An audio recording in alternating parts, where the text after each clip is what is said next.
يا أيها الناس اتقوا ربكم الذي خلقكم من نفس واحدة وخلق منها زوجها وبث منهما رجالا كثيرا ونساء واتقوا الله الذي تساءلون به والأرحام إن الله كان عليكم رقيبا سبحان ربك رب العزة عما يصفون وسلام على المرسلين والحمد لله رب العالمين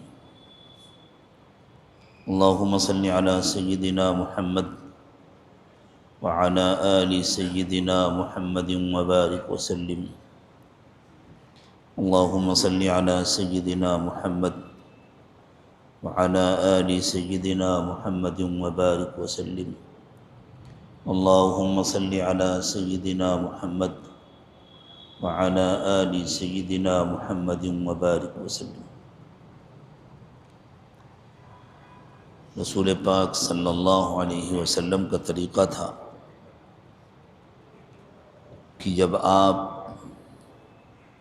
کسی نکاح کے موقع پر خطبہ پڑھتے تھے تو اس میں قرآن پاک کی چند آیات کریمہ کی تلاوت فرماتے تھے۔ انہی میں سے ایک آیت کی اس وقت تلاوت کی گئی۔ آپ نے خطبہ نکاح میں جتنی آیات منتخب فرمائی ہیں ان سب کے اپنے الگ الگ مضامین ہیں، اور ساتھ میں ان سب کا ایک مشترک مضمون ہے تقوی کا حکم۔ ان میں سے ہر آیت میں اللہ تعالیٰ نے متقی بننے کا حکم دیا ہے، تقوی اختیار کرنے کی تاکید فرمائی۔ اس سے خاص طور سے نکاح کے موقع پر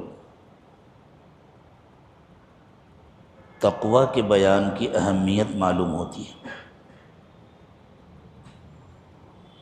اور اس کی بڑی وجہ یہ ہے کہ نکاح ایک بہت بڑی ذمہ داری ہے ساری زندگی کے لیے۔ جس شخص کا نکاح ہوتا ہے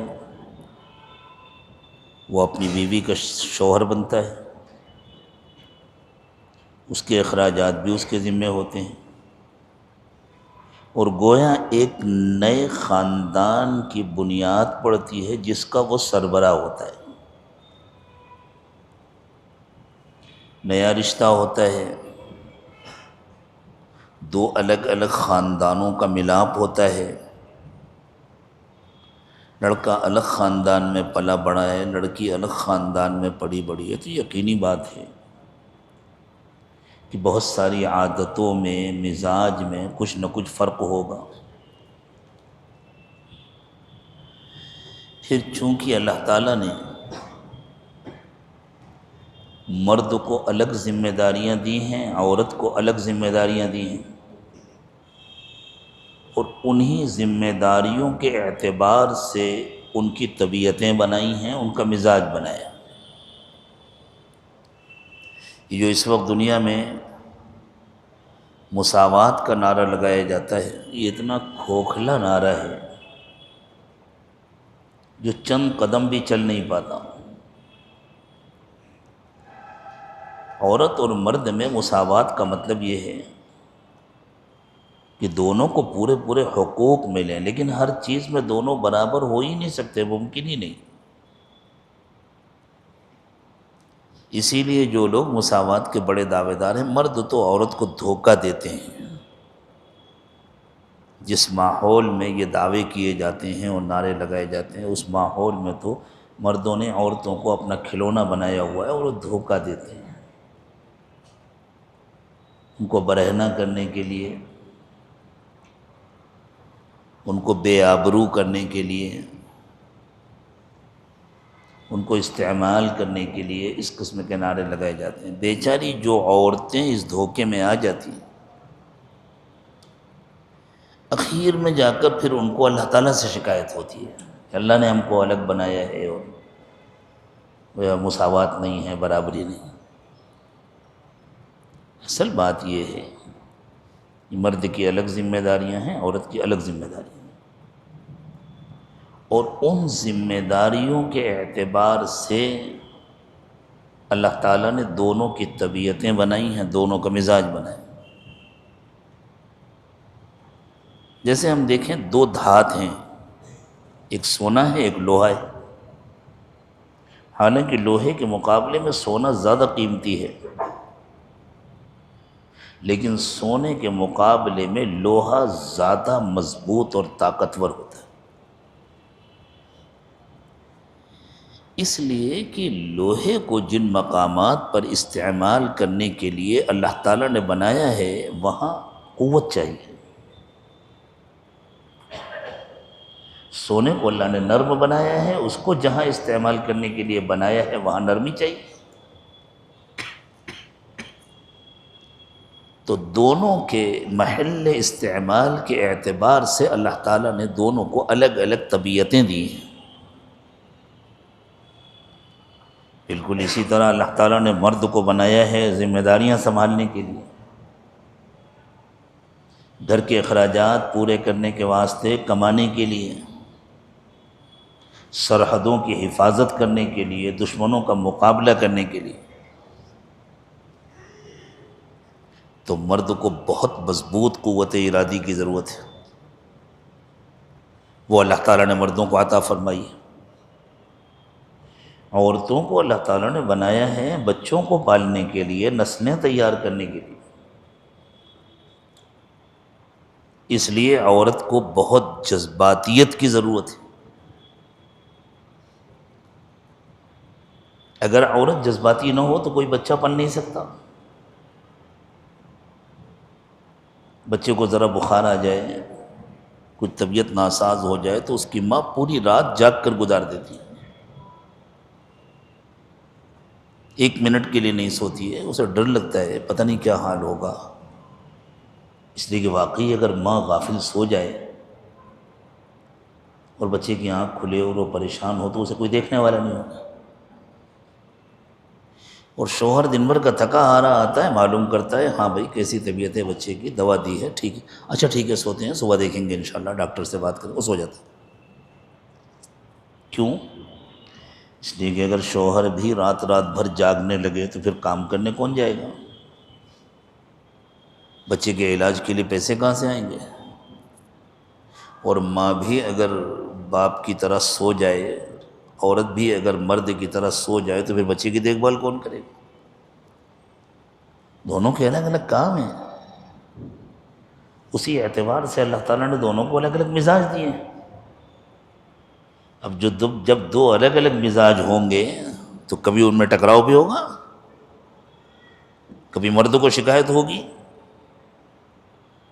بہت جذباتی ہے میری بیوی، کبھی بیوی کو شکایت ہوگی بہت بے پرواہ ہے میرا شوہر۔ اب چونکہ اللہ تعالیٰ نے مرد کو ذمہ دار بنایا ہے، وہ کماتا ہے، خرچ کرتا ہے، اور جو خرچ کرتا ہے نا اس کا ہاتھ اوپر ہوتا ہے،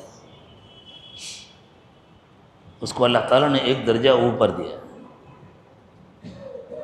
گھر کا سربراہ مرد کو بنایا، عورت اس کی بشیر کار ہے، اس کی نائب ہے، گھر کے اندر کی پوری با اختیار ذمہ دار عورت ہے۔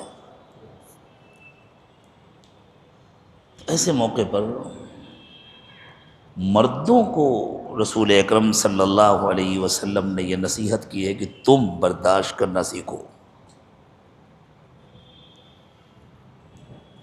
اور تبھی برداشت ہو سکے گی جب اللہ کا ڈر ہوگا، جب آخرت کا خیال ہوگا۔ حضرت مولانا اشرف علی تھانوی نور اللہ مرقدہ نے ایک شخص کا واقعہ ذکر فرمایا ہے کہ اس کی بیوی سے کوئی غلطی ہو گئی، بڑا غصہ آیا شوہر کو، بڑی کوئی غلطی ہو گئی، ہو سکتا ہے کچھ پیسے ویسے ضائع ہو گئے ہوں، کچھ ایسی غلطی ہو گئی۔ بیوی تو گھبرا گئی کہ اب دیکھو کیا ہوگا، مجھ سے ناراض ہو جائیں گے، سزا دیں گے، یا مجھے چھٹی کر دیں گے، میری رشتہ ختم کر دیں گے، وہ گھبرائی ہوئی تھی۔ اس شخص کو غصہ بہت آیا، لیکن اچانک خیال آیا اتنا پرانا ہمارا رشتہ ہے، 30-40 سال گزر چکے ہیں، اب یہ بیچاری بوڑھی ہو گئی، جب جوان تھی اس وقت آئی تھی میرے پاس، اگر میں اس کو سزا دوں اور رشتہ ختم کر دوں تو اب اس کو کون قبول کرے گا، کہاں جائے گی بیچاری؟ اب تو اس کے گھر میں بھی اس کا اپنا کوئی سہارا نہیں ہے، ماں باپ بوڑھے ہو جاتے ہیں یا اللہ کو پیارے ہو جاتے ہیں تو پھر بھائی بہن بھی قبول نہیں کرتے کوئی آ کر کے بیٹھے تو۔ یہ سوچ کر اللہ کی بندی ہے، بہت سارے کام اچھے بھی کرتی ہے، ٹھیک ہے غلطی ہو گئی میں معاف کر دیتا ہوں، معاف کر دیا۔ کس کی زندگی کتنی ہے یہ تو کسی کو نہیں معلوم۔ چند دنوں کے بعد شوہر کا انتقال ہو گیا، اس کی زندگی پوری ہو گئی تھی۔ کسی جاننے والے نے خواب میں دیکھا تو پوچھا کہ بھی کیا ہوا تمہارے ساتھ؟ میں نے بس ایک نیکی کام آ گئی، میری مغفرت ہو گئی۔ ہوا کیا؟ کہا اللہ تعالیٰ کے پاس میری پیشی ہوئی تو اللہ تعالیٰ نے فرمایا کہ تم نے میری بندی کو معاف کر دیا تھا نا، جبکہ تم سزا دینے کی پوزیشن میں تھے، تمہیں کوئی روکنے والا نہیں تھا، لیکن تم نے میری بندی کو معاف کر دیا تھا۔ جاؤ میں بھی تم کو سزا دے سکتا ہوں، تمہارے بہت گناہ ہیں، لیکن میں تم کو معاف کر دیتا ہوں۔ تو جو اللہ سے ڈرتا ہوگا، جس کو اس کا ڈر ہوگا کہ میری بھی تو اللہ کے پاس پیشی ہو رہی ہے نا، اگر آج عورت کمزور ہے، اس کی طرف سے کوئی بولنے والا نہیں ہے، تو کل قیامت کے دن میں اللہ کے سامنے کھڑا ہوں گا، میری ساری زندگی کے گناہ سامنے ہوں گے، اور کون ہے جو کہہ سکتا ہے کہ میں نے کبھی کوئی گناہ نہیں کیا؟ اگر اللہ نے سزا دیا تو میرا کیا بنے گا؟ ایسے موقع پر مجھے اپنا ہی ایک واقعہ یاد آ جاتا ہے، میں پھر سے اس کو سنا دیتا ہوں، کئی مرتبہ سنا چکا ہوں آپ کے شہر میں۔ ہمارے ہاں بمبئی میں ایک صاحب تھے، اللہ تعالیٰ ان کی مغفرت فرمائے، تو اللہ کو پیارے ہو گئے، نیک آدمی تھے، دیندار تھے، امانت دار تاجر تھے، جماعت میں وقت لگاتے تھے، اور اللہ نے بہت نوازا تھا، لیکن ان کا غصہ بڑا بے قابو تھا۔ بس جب غصہ آ جاتا، ایک بیوی کو وہ فارغ کر چکے تھے اسی غصے کی وجہ سے، ایک بیٹی سے ناراض تھے، وہ بیچاری اپنے سسرال میں تھی، حالانکہ حقیقت میں اس کی کوئی غلطی بھی نہیں تھی، لیکن کچھ غلط فہمی ہو گئی تھی، کئی سالوں سے ناراض تھے، حکم دے دیا تھا میرے گھر نہ آئے۔ اب اگر باپ منع کر دے بیٹی کو کہ میرے گھر نہ آئے تو پھر سسرال میں بھی اس کی کیا عزت رہ جائے گی؟ لیکن اب کون روکے ٹوکے ان کو؟ لوگ ذرا دبتے تھے ان سے، بڑی حیثیت والے آدمی تھے، اور سب کو معلوم تھا کہ بھائی یہ کوئی فیصلہ کر لیں تو اس کو بدلا نہیں جا سکتا۔ اس عاجز سے بڑا عقیدت کا تعلق رکھتے تھے، میرے مقتدی تھے وہ، اور عقیدت کا تعلق رکھتے تھے، کوئی مسئلہ ہو تو پوچھتے تھے۔ وہ گئے ہوئے تھے جماعت میں، تو جب وہ کہیں شہر سے باہر چلے جاتے تھے، جماعت میں چلے جاتے تھے، تو بیٹی ماں سے ملنے آ جاتی تھی، کبھی ایک آدھ دن ٹھہر بھی جاتی تھی۔ بھائی بیٹی ماں کے پاس نہیں آئے گی تو کس کے پاس جائے گی؟ بعض لوگوں کو ذرا لگائی بجائی میں بڑا مزہ آتا ہے نا، اچھے بھلے گھروں میں آگ لگانے میں بڑا مزہ آتا ہے۔ جب وہ واپس آئے جماعت سے تو پڑوس کے کسی نے، اسی بلڈنگ کے کسی نے کہا آپ کو کچھ پتہ بھی ہے؟ آپ جماعت میں چلے جاتے ہیں، آپ کی بیٹی تو آپ کے گھر آتی ہے، آپ کی بیوی بلاتی ہے۔ اچھا، بس انہوں نے اپنی بیوی سے کہا کہ بس آج تمہاری چھٹی ہو جائے گی۔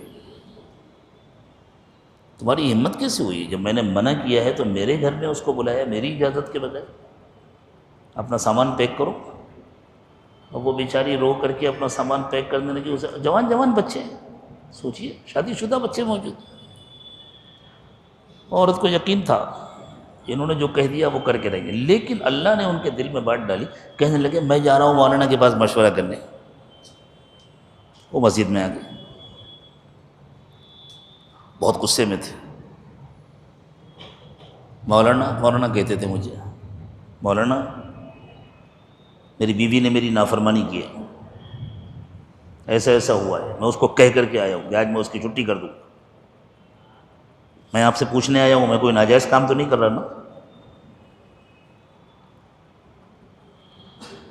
ہمارے بیٹے فیصل چھوٹے تھے, میں نے ان سے کہا کہ جاؤ بیٹا پانی لے کر کے آؤ. نانا کو, بچے ان کو نانا کہتے تھے, نانا کو پانی پلاؤ. میں نے کہا پانی پیجیے, بیٹھیے, آپ بالکل صحیح کر رہے ہیں, بیٹھیے میں بتلاتا ہوں آپ کو, طریقہ بتلاتا ہوں. میں نے سوچا میں منع کروں گا تو کہیں یہ کھڑے کھڑے پتہ نہیں کیا بول دیں گے, تو ذرا ان کو ٹھنڈا کیا. بیٹھا ہے, گھر آپ کا ہے, آپ بڑے ہیں, آپ کا حکم نہیں مانا آپ کی بیوی نے, آپ کو سزا دینے کا پورا حق ہے. وہ خوش ہو گئے, کہنے بالکل یہی میں نے کہا ہاں, لیکن اگلی بات سنیے, آپ سے زندگی میں کوئی گناہ تو نہیں ہوا؟ کہنے کہ کیا مطلب؟ میں نے کہا نہیں مطلب, کہنے گناہ تو ہوئے ہیں, آپ کا کیا دل چاہتا ہے اللہ تعالیٰ سزا دیں کہ معاف کر دیں؟ نہیں میں تو چاہتا ہوں اللہ معاف کر دیں. میں نے کہا اللہ قیامت کے دن کہیں گے تم میری بندی کو معاف نہیں کر سکتے تھے, جو دوسروں کو معاف نہیں کرتا میں بھی اس کو معاف نہیں کرتا. اللہ آپ کو معاف نہیں کریں گے, آپ کو اپنا پورا حساب دینا پڑے گا, اور اگر گناہ کیے ہیں تو جہنم میں جانا پڑے گا. اللہ انہی لوگوں کو معاف کرتے ہیں جو دوسروں کو معاف کیا کرتے ہیں. الراحمون یرحمہم الرحمن, جو رحم کرنے والے ہیں رحمان ان پر رحم فرماتے ہیں. ارحموا من فی الارض یرحمکم من فی السماء, اگر تم یہ چاہتے ہو کہ آسمان والا تم پر رحم کرے تو تم زمین والوں پر رحم کیا کرو. یہ تعلیم ہے رسول اکرم صلی اللہ علیہ وسلم کی. تو اگر آپ اپنا حساب دے سکتے ہیں تو آپ ابھی چھٹی کر دیجئے, میں لکھ کے دے دیتا ہوں آپ کو. اور اگر آپ حساب نہیں دے سکتے اور آپ کا دل چاہتا ہے کہ جیسے بھی میرے اعمال ہیں اللہ قبول فرما دے اور اللہ مجھے معاف کر دے, تو پھر آپ کو اپنی بیوی کو معاف کرنا ہوگا چاہے جتنی بڑی غلطی ہوئی ہو. دونوں آنکھوں سے ان کے آنسو جاری ہو گئے. انہوں نے کہا مولانا میں حساب نہیں دے سکتا, بس اللہ مجھے معاف کر دے, میں آپ کو گواہ بنا رہا ہوں میں نے معاف کر دیا. جب گھر واپس گئے تو وہاں تو وہ بیچاری ڈری ہوئی تھی کہ دیکھو کیا ہوتا ہے. یہ گئے انہوں نے جا کر کے باقاعدہ اپنی بیوی سے معافی مانگی, تمہارا دل ٹوٹ گیا, مجھے معاف کر دو, مولانا نے مجھے یہ بات بتلائی اور میں نے تم کو اللہ کے لیے معاف کر دیا, اور اب میری طرف سے اجازت ہے بچی آئے گا. پھر ماشاءاللہ بہت ہنسی خوشی ان کی زندگی گزری, اور اللہ تعالیٰ نے بہت اچھی زندگی دی, اور پھر بہت اچھی موت بھی ان کو عطا فرمائی. بڑے نیک و متقی تھے. تو گھروں میں تو یہ سب ہوتا ہے نا, مرد کا مزاج الگ ہوتا ہے, عورت کا مزاج الگ ہوتا ہے, دونوں کا ایک مزاج نہیں ہو سکتا. جیسے کچن میں جب 4 برتن رکھے ہوتے ہیں تو کبھی کبھی ٹکراتے بھی ہیں, تو آواز بھی ہوتی ہے. اب کوئی چاہے کبھی برتن نہ ٹکرائیں کبھی آواز نہ ہو تو ایسا ممکن نہیں ہے. بالکل اسی طرح جب مرد اور عورت کا اللہ تعالیٰ نے الگ الگ مزاج بنایا. آپ دیکھیں جیسے گاڑی میں ساکپ نرم ہوتا ہے نا, ٹائر بھی ذرا نرم ہوتا ہے, لیکن اگر پوری باڈی اتنی نرم ہو جائے تو گاڑی رہے گی نہیں رہے گی. اور جب کہیں کہ پوری باڈی اس کا چیچس اتنا مضبوط ہے تو پھر ساکپ کو بھی میں ویسے ہی مضبوط کر دوں, میں ویلڈنگ کرا کے اس کو ٹائٹ کر دوں تو گاڑی چلے گی. وہ جس جگہ کے لیے وہاں نرمی چاہیے, اور باقی دوسرے حصے جس جگہ کے لیے وہاں سختی چاہیے. بالکل اسی طرح خوب یاد رکھیں, اگر ہر عورت چاہے کہ مرد ہمارے مزاج کا ہو جائے گھر بگڑ جائے گا, ہر مرد چاہے عورت ہمارے مزاج کی ہو جائے گھر بگڑ جائے گا. مرد کا مزاج اللہ نے الگ بنایا ہے, عورت کا مزاج اللہ نے الگ بنایا ہے. ہاں اللہ کی نافرمانی سے گناہوں سے دونوں بچے, اور چونکہ فیصلہ مرد کے ہاتھ میں, اللہ کے نبی صلی اللہ علیہ وسلم عورتوں کو بھی نصیحتیں فرماتے تھے. عورتوں کو آپ نے تاکید فرمائی کہ اگر میں اللہ کے سوا کسی اور کے سجدے کی اجازت دیتا تو میں عورتوں سے کہتا کہ اپنے شوہروں کا سجدہ کریں. اتنا سکھایا کہ فرما برداری کرو, لیکن مردوں کو اللہ کے نبی صلی اللہ علیہ وسلم نے سکھایا تم اپنا دل بڑا کرو, تم معاف کرنا سیکھو. تم برداشت کرنا سیکھو۔ اس لیے رسول اکرم صلی اللہ علیہ وسلم نکاح کے موقع پر خاص طور سے ان آیات کریمہ کی تلاوت فرماتے تھے جن میں اللہ نے تقوی کا حکم دیا ہے۔ دوسری بات یہ ہے کہ تقوی کی ایک بہت بڑی برکت یہ ہے کہ جو تقوی اختیار کرتا ہے اللہ اس کے اٹکے ہوئے کام بناتے ہیں، الجھے ہوئے کام سلجھاتے ہیں اور اس کو بابرکت روزی دیتے ہیں۔ اب دیکھیں نکاح کے ساتھ ضروریات جڑی ہوئی ہیں، نکاح کے ساتھ تقاضے جڑے ہوئے ہیں۔ جیسے ہی لڑکے نے کہا میں نے قبول کیا، اب بیوی کا کپڑا، بیوی کا کھانا، بیوی کا علاج اس کے ذمہ ہو گیا، تو پیسے چاہیے نا یہ سب کرنے کے لیے۔ پیسے کہاں سے آئیں گے؟ پیسے تو اللہ ہی دیتے ہیں نا، اللہ رزاق ہے۔ تو اللہ تعالیٰ نے روزی کی برکت کو تقوی کے ساتھ جوڑا ہے۔ فرمایا وَمَن يَتَّقِ اللَّهَ يَجْعَل لَّهُ مَخْرَجًا وَيَرْزُقْهُ مِنْ حَيْثُ لَا يَحْتَسِبُ، جو متقی بن جاتا ہے، جو اپنی زندگی میں تقوی اختیار کرتا ہے، جو اللہ سے ڈرتا ہے، اللہ اس کے لیے بند دروازوں کو کھول دیتے ہیں۔ وَيَرْزُقْهُ مِنْ حَيْثُ لَا يَحْتَسِبُ، اور ایسی جگہوں سے اس کے کام بناتے ہیں کہ وہ سوچ بھی نہیں سکتا تھا، ایسے اٹکے ہوئے کام بناتے ہیں اللہ تعالیٰ۔ تو اس کے لیے بھی تو تقوی چاہیے نا۔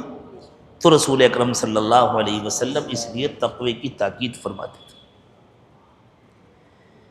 کئی آیات کریمہ ہیں جن کی تلاوت فرماتے تھے اللہ کے نبی صلی اللہ علیہ وسلم، اور ان تمام آیات میں تقوی کا حکم۔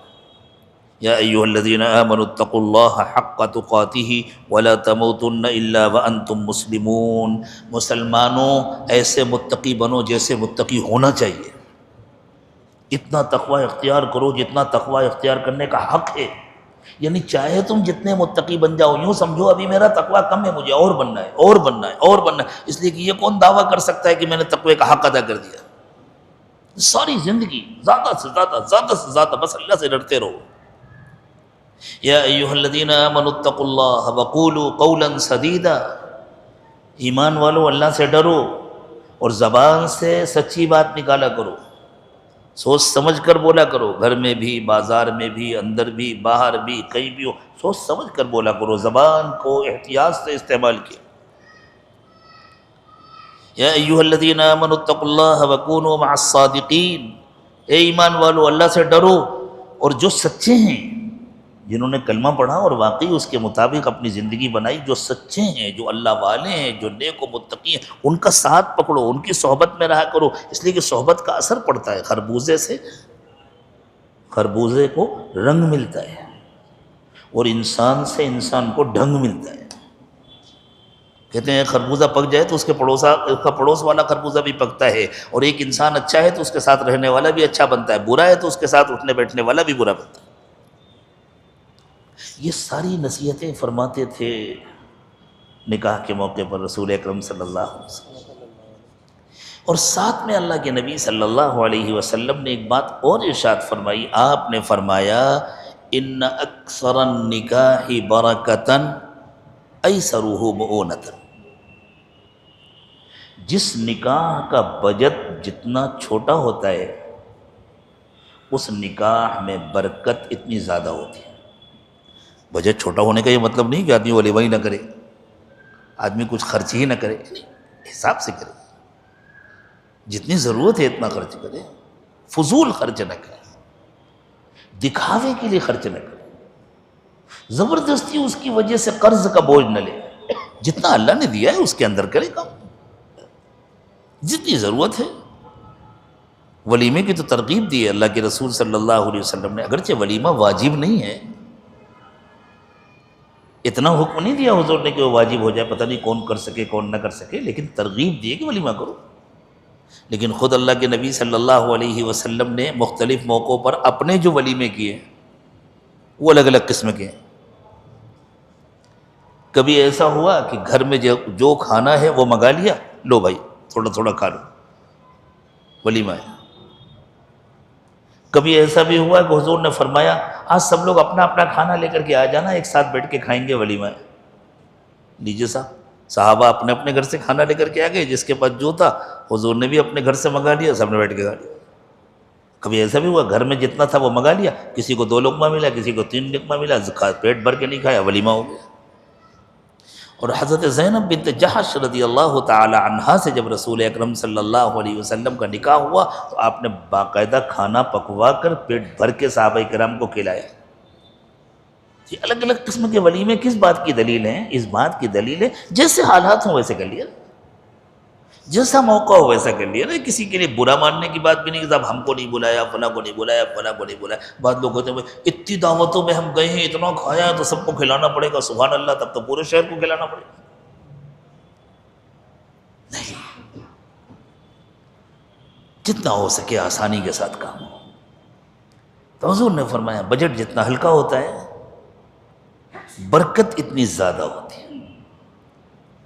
اور یہ جو تقوی کا حکم ہے یہ گویا اللہ کے نبی صلی اللہ علیہ وسلم نکاح کے موقع پر دولہا کے ہاتھ میں ماسٹر کی دے دیتے تھے، لو پوری زندگی کے لیے ماسٹر کی ہے، اللہ سے ڈرو، متقی بنو، اور بس اس چابی سے ہر تالا کھلتا جائے گا۔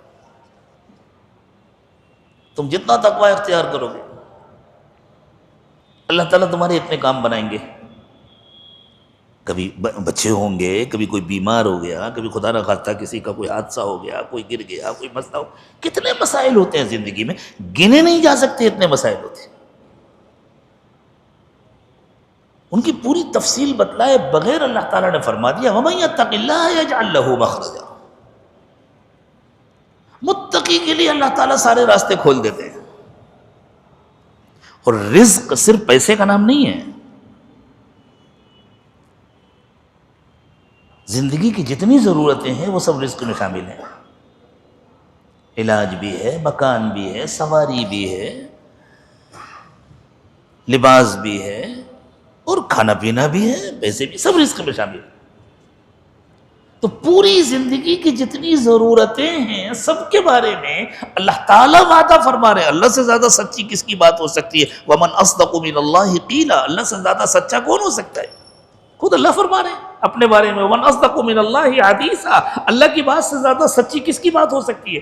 تو اللہ فرما رہے ہیں وَيَرْزُقْهُ مِنْ حَيْثُ لَا يَحْتَسِبُ، متقی کو اللہ ایسی ایسی جگہوں سے روزی دیتے ہیں، یعنی اس کے ایسے ایسے کام بناتے ہیں کہ وہ سوچ بھی نہیں سکتا۔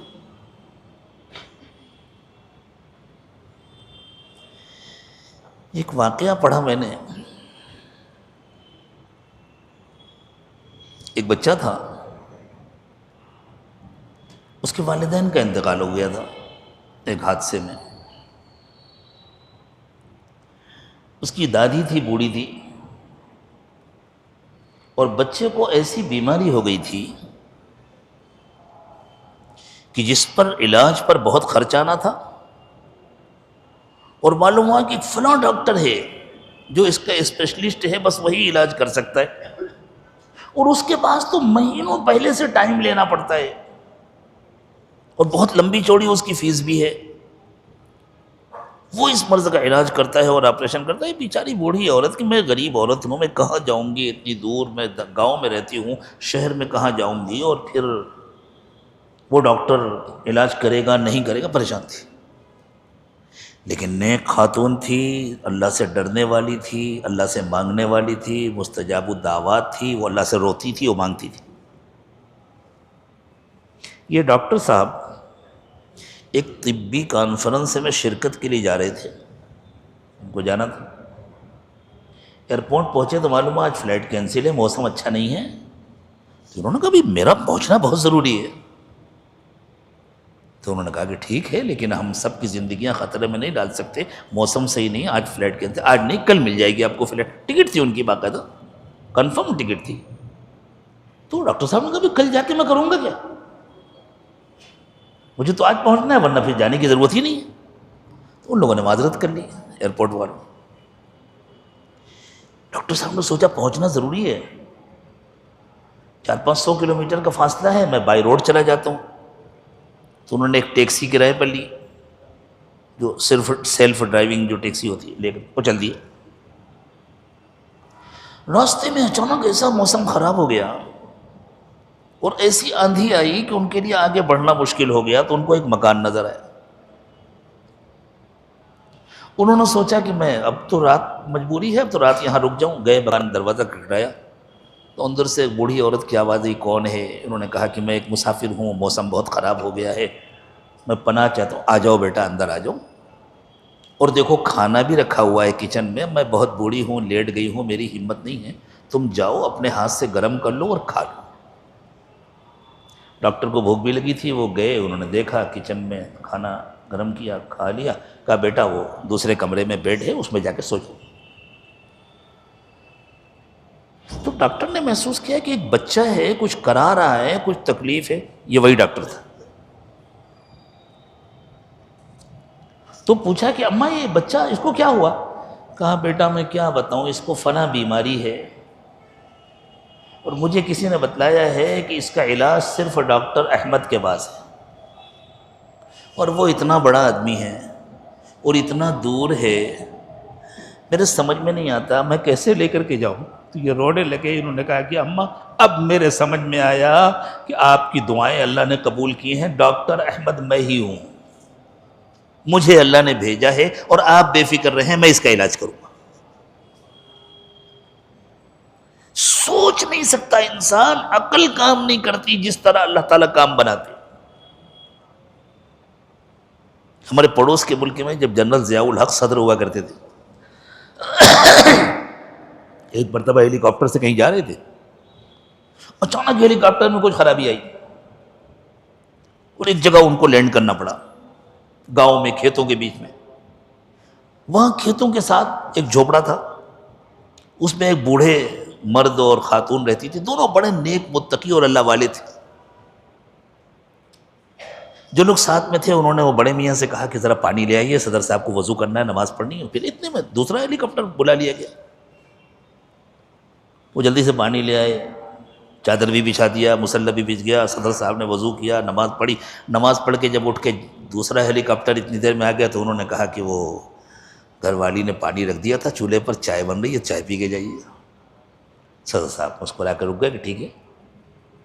اتنے میں وہ اندر گئے. اس زمانے میں صدر صاحب کی طرف سے ایک اعلان جاری ہوا تھا کہ جو ایسے لوگ ہیں جنہوں نے زندگی میں کبھی حج نہیں کیا اور جن کے پاس استطاعت نہیں ہے، تو ایک کوٹا مقرر کیا تھا کہ اتنے لوگوں کو صدارتی کوٹے سے حج کے لیے بھیجا جائے گا.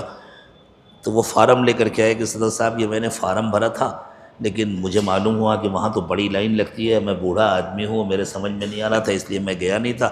اب آپ تشریف لے آئیں تو سائن کر دیجیے.